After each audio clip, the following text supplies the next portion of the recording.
It's the time of the sword and axe. None will fight this war in our stead. Bienvenue sur WatchMojo, ici Axel, et aujourd'hui on se retrouve pour le top 10 des RPG avec les lores les plus profonds. I have seen the gates of oblivion, beyond which no waking eye may see. Pour cette liste, nous nous intéressons aux RPG solo dont l'histoire est digne d'un roman. Nous n'inclurons pas les MMO, qui méritent leur propre liste. Dans les commentaires, faites-nous part de l'univers de RPG dans lequel vous vous êtes le plus plongé. Et c'est parti pour le top 10. Numéro 10, Cyberpunk 2077. If things get sticky, you head for the safe house. Même si le jeu ne s'appuie que vaguement sur la base de l'histoire existante du jeu de plateau, il n'en reste pas moins une base solide dont le jeu peut s'inspirer. Il tire aussi des éléments d'autres œuvres cyberpunk déjà profondément développées, en s'inspirant notamment de la trilogie Sprawl de William Gibson. En fait, vous profiterez davantage de Cyberpunk 2077 si vous êtes familier avec l'histoire de Cyberpunk Red, car le jeu comporte un grand nombre de factions et d'éléments historiques qu'il n'explique pas d'emblée. C'est sans aucun doute un jeu qui vous laisse souvent dans l'expectative en ce qui concerne l'histoire, comme les origines de certains gangs ou les guerres d'entreprise du passé. Mais Night City sera toujours un environnement très riche. Taki-san is expecting you. No? Señorita, do you know how long we've been traveling? Numéro 9, la série Nier. Activating short-range attack gear. La franchise Nier a une histoire incroyablement vaste, qui commence avec le jeu dont elle est issue, Drakengard. Dans la fin ultime de ce jeu, le protagoniste se retrouve à combattre dans le monde réel, ce qui entraîne l'apparition d'une maladie mortelle sur la planète Terre. Avancée de plusieurs milliers d'années, et l'humanité est au bord de l'extinction, alors qu'elle doit faire face à un ennemi mystérieux connu sous le nom de Shades. Nier Automata, le jeu le plus populaire de la série, se déroule encore plus loin dans le futur. L'humanité a créé une race d'androïdes puissante et sensibles, les Yora, pour la protéger d'une invasion extraterrestre. Talk about bringing the battle to them. To be. Contact command. Request assistance. Numéro 8, la série Dragon Age.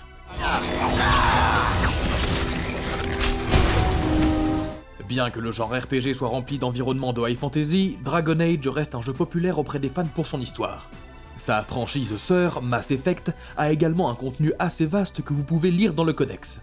Mais il n'est pas aussi détaillé que la longue histoire de Dragon Age. Il y a les différents pays, dont beaucoup sont si grands que nous ne les avons encore pas vus apparaître dans un jeu. Leurs histoires respectives, ainsi que les cercles des mages et la chartreuse d'Andraste. De quoi remplir un énorme bouquin. Et tout ça tandis que les complexités des mages et des templiers alimentent la plupart des conflits. We must get to the temple. It's the quickest route. But not the safest. Numéro 7, la série Fallout. Après la Seconde Guerre mondiale, notre univers et celui des jeux Fallout ont divergé. Les États-Unis de Fallout ont réussi à développer la technologie nucléaire pour le marché grand public, alimentant un âge d'or de l'innovation. Jusqu'à ce que, en 2077, une guerre nucléaire éclate entre l'Amérique et la Chine, appelée la Grande Guerre. Elle n'a duré que 2 heures, après quoi le monde entier a été détruit.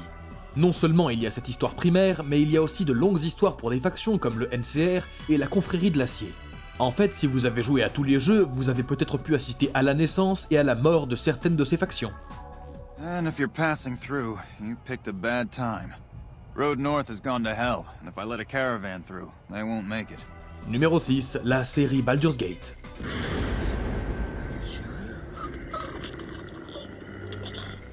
Le plus grand jeu de rôle papier de tous les temps est sans aucun doute Donjons et Dragons.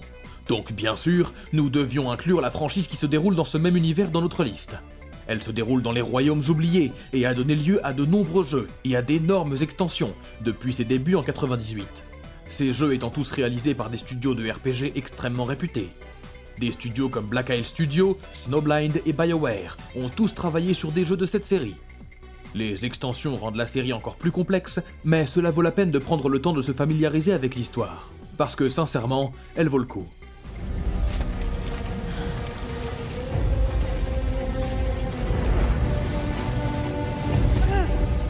Numéro 5, la série The Elder Scrolls.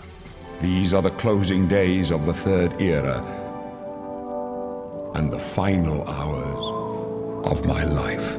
La série phare de Bethesda, The Elder Scrolls, est la franchise qui a permis à la société de se faire connaître et de devenir ce qu'elle est aujourd'hui. Le monde de Tamriel est si vaste que chaque jeu se déroule dans une nouvelle région, dont vous avez probablement entendu parler pendant des années, car une grande partie de la construction du monde a été développée dès le premier jeu. Les gens ont passé plus d'une décennie à attendre d'explorer enfin Skyrim, après en avoir entendu parler pendant si longtemps. L'avantage de la structure régionale des jeux, c'est que chaque nouveau titre permet d'enrichir l'histoire spécifique de la région concernée, ce qui signifie qu'il y aura sans doute beaucoup de livres à lire dans The Elder Scrolls 6.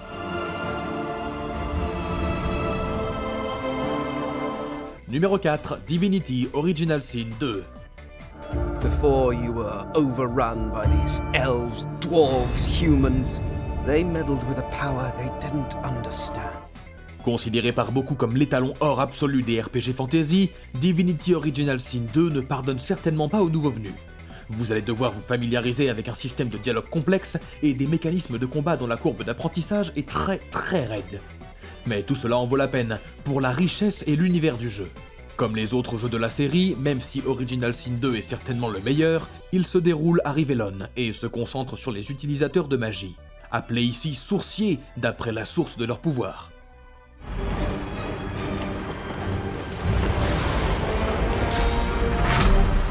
Numéro 3, Bloodborne.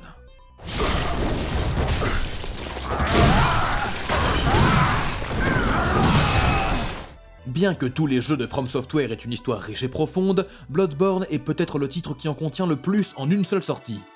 Prenant la voie de l'horreur gothique, Bloodborne commence par une histoire relativement simple de corruption et de monstres ressemblant à des loups-garous. Mais peu à peu, les choses s'effondrent.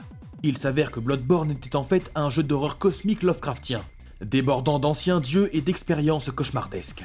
Cette fois-ci, vous en apprendrez également beaucoup par le biais de ces fameuses descriptions d'objets un peu cryptiques, au sujet de l'origine des bêtes et sur les ravages que le sang ancien fait sur Yharnam.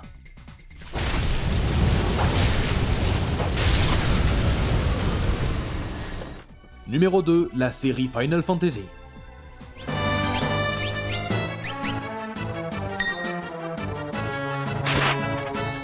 Bien que tous les jeux de la série Final Fantasy se déroulent séparément les uns des autres dans des mondes différents, ils partagent tous une histoire commune ainsi que des thèmes et des créatures. Tous les jeux ont généralement la même ambiance, ils mélangent technologie avancée et magie, comme le Mako dans Final Fantasy VII, qui fait partie d'une société d'énergie industrielle, et mettent en scène un groupe héroïque d'amis aventuriers.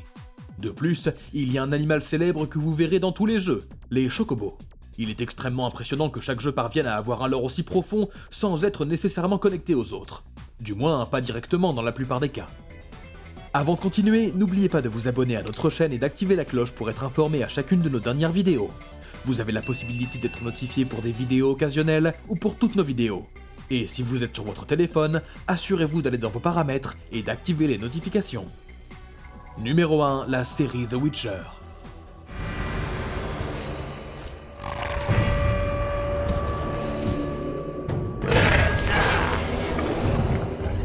Avec 8 grands romans d'Andrzej Sapkowski à exploiter, il n'est pas surprenant qu'aucun des jeux Witcher de CD Projekt ne possède un seul moment raté. Que vous accomplissiez des petites quêtes secondaires ou que vous vous investissiez dans la grandiose histoire principale, vous serez toujours en train d'éplucher l'énorme catalogue de connaissances et d'ajouter de nouvelles entrées au bestiaire de Geralt. La série compte un nombre apparemment infini de créatures surnaturelles à affronter, dont certaines que Geralt lui-même ne connaît pas bien, comme le fameux Gaunter demeuré. Avec l'annonce récente d'un 4e jeu, il semblerait que la série de Witcher ne soit pas prête de mourir. And you, Roach. We must speak another time. Envie de voir plus de contenu sur le thème du gaming? Pensez à regarder ces vidéos sur WatchMojo, et n'oubliez pas de vous abonner et d'activer la cloche pour être informé à chacune de nos dernières vidéos. C'était Axel, merci d'avoir regardé, et à la prochaine.